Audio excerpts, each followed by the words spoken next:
হায় রে মানুষ, এই সেই রহিম পাগলা কেউ খাইতে দেয় যে না। কিনা ক্ষুধার দায়ে রাস্তায় রাস্তায় ঘুরে, খাইতে দিবি? লাগছে ক্ষুদা ক্ষুদা ক্ষুদা।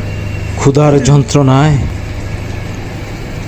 পেটে পাথর বেঁধে ফেলেছে এই পাগলটি।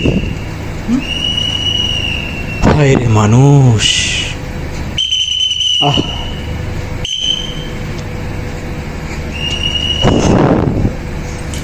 আর খাইতে দিবি? খাইতে কি কষ্ট, লাগছে খিদা লাগছে। কতই না ক্ষুদা লাগছে। ক্ষুদা ক্ষুদা ক্ষুদা। চলে চলে পেটের যন্ত্রণায় চলে চলে। কত কষ্ট পাচ্ছে, পাথর খাচ্ছে। হ্যাঁ রহিম পাগলা, তুই সিবির পাত্র খাইতেছ? রহিম রে, তোর লাগে অনেক মায়া লাগে। আমি খানা লই আইছি, কত খাও না যে বাড়ি বলি যা।